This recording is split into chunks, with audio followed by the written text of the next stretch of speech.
Grand 1. Qu'est-ce que le Bitcoin? Son histoire.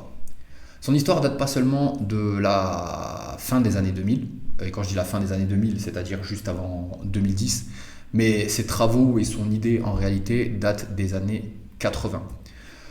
En 1988, déjà, on voit apparaître un magazine que je vais mettre pareil au centre de votre écran, que vous puissiez apprécier l'illustration. Le magazine célèbre qui s'appelle The Economist, qui est spécialiste de la polémique, puisque son illustration en général annonce qu'est-ce qui va se passer dans l'année et est basée, sa thématique elle est plus basée sur la spéculation, l'économie, la géopolitique.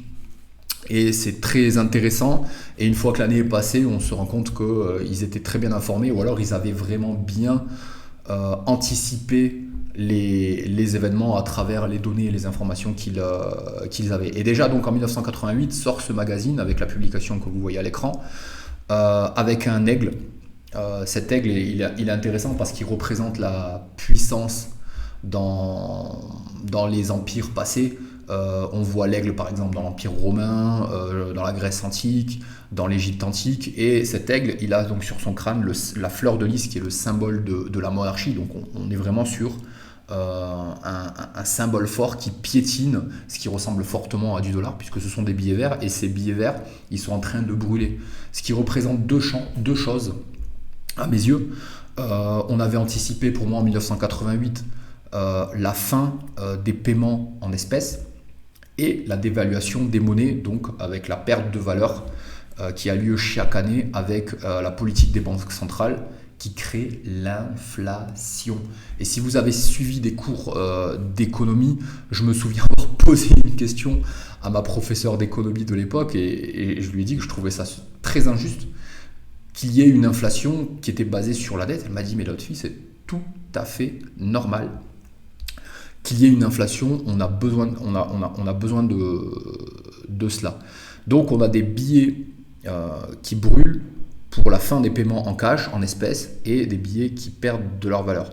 Et on a cet aigle qui embrasse quelque chose qui arrive un petit peu comme quelque chose de sacré, puisque c'est en couleur dorée, ça semble voler, c'est les ailes, donc le symbole, c'est les ailes qui propulsent l'oiseau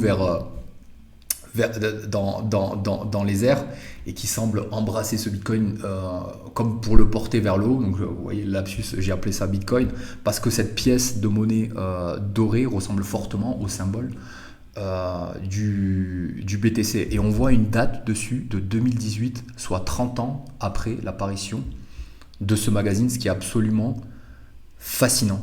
Et le gros titre, Get Ready for a World Currency, ce qui signifie soyez prêts pour une monnaie mondiale. Donc premièrement, une monnaie qui ferait confiance à travers toute la Terre, donc à travers l'espace, toute la planète. Et au niveau du temps, donc dans 30 ans, et qui sera apparemment qui sera apparemment quelque chose de tout à fait accepté, commun et validé. Donc déjà, il y a une idée qui émerge dans les années 80, fin des années 80, d'une monnaie mondiale pour supprimer toutes les monnaies qui existent. Mais c'est vrai que sur ce magazine, on ne parle pas encore de digital.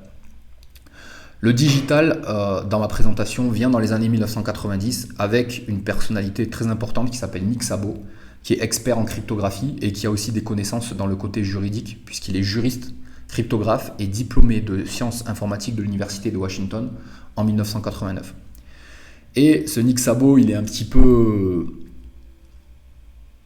ce qu'on pourrait appeler anarchiste dans sa philosophie, puisqu'il voit arriver le danger d'une traçabilité de tous les paiements, de toutes choses.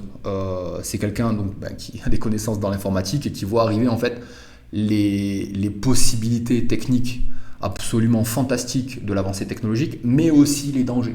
Comme tout outil, s'il est bien manipulé, il est vraiment intéressant, mais s'il est mal manipulé, devient un danger. Et donc pour pallier à cela, il crée un projet qui s'appelle BitGold pour protéger nos données privées et pour nous donner la possibilité d'effectuer des paiements sans passer par les réseaux bancaires. À cette époque, en 1990, si on veut faire un virement, moi je me souviens qu'il fallait aller au guichet de la banque et dire voilà, je veux envoyer un virement à telle et telle chose, parce que bien sûr, on n'était pas aussi autonome qu'aujourd'hui. Et il y avait des frais qui étaient énormes, des commissions qui étaient énormes. Si on voulait envoyer dans un autre pays, premièrement, la banque d'envoi prenait des commissions, prenait des frais pour envoyer sur le réseau bancaire, et ensuite la banque qui recevait prenait elle aussi des commissions, et la personne qui retirait devait certainement payer des frais. Donc il y avait quatre barrages, quatre obstacles tarifaires, ce qui faisait beaucoup, et les banques vraiment faisaient beaucoup d'argent d'une manière que je trouve quand même assez injuste, puisqu'il n'y avait pas le choix. Et donc Nick Szabo travaille sur ce projet BitGold, et le BitGold qui signifie bit pour le langage informatique. Alors le langage bit pour le langage informatique, donc le langage binaire pour ceux qui connaissent un petit peu l'informatique, ou ceux qui connaissent pas, je vais simplifier rapidement. Quand vous appuyez sur une touche de votre clavier, par exemple le G, le H, le T, ça envoie une série de numéros binaires, donc soit le 0, soit le 1. Ils sont tous uniques, et l'ordinateur comprend donc qu'il s'agit du caractère T, G, H, F, en fonction de l'ordre dans lequel arrive cette série de numéros binaires, donc soit 0 ou soit 1. Donc bit pour cela et gold pour or. Donc en fait, il voulait créer l'or digital. Seulement, il y a eu des obstacles à cela, des contraintes. Le problème, c'est que c'était ultra centralisé, parce que le registre des paiements, des transactions, était situé soit dans un seul endroit, ou soit dans très peu d'endroits, donc c'était très facile à tuer comme réseau. Problème de la double dépense qui est absolument central, puisque les personnes étaient habilitées à dépenser 2 fois ce qu'elles avaient, ou voire même plusieurs fois, ce qui fait perdre la crédibilité au réseau. Comment on va utiliser un réseau où les gens ils peuvent utiliser 2 fois ce qu'ils ont, ça n'a pas de sens. Et donc il était quand même pas loin de créer la première blockchain de l'histoire de l'humanité, telle que Bitcoin. Il était absolument pas loin déjà en 1990. Mais l'autre obstacle qui est aussi quand même central, c'est le fait que les ordinateurs n'étaient pas présents dans tous les foyers à cette époque. Ça coûtait vraiment très cher, plus d'1 mois de salaire. Internet n'était pas dans les foyers, hein. Ça a été inventé par une université, repris par l'armée américaine, je crois, en 89. Et ensuite, ça a commencé à arriver réellement dans les foyers vers la fin des années 90, début des années 2000. Et puis les smartphones, évidemment, étaient inexistants. On a vu arriver les premiers téléphones mobiles fin des années 90. Et les premiers téléphones intelligents, c'était quelque chose comme 2010. Et ils étaient vraiment très... ils n'avaient pas autant de capacité de calcul qu'aujourd'hui. Donc, ce qui a mené ce projet, à sa fin très, très rapidement. Il a été avorté assez tôt, mais ça réapparaît ensuite quelques années plus tard. Donc là, on était dans les années 90, 95, 96, et un peu plus de 10 ans plus tard, le projet renaît d'autres personnes et avec un autre nom.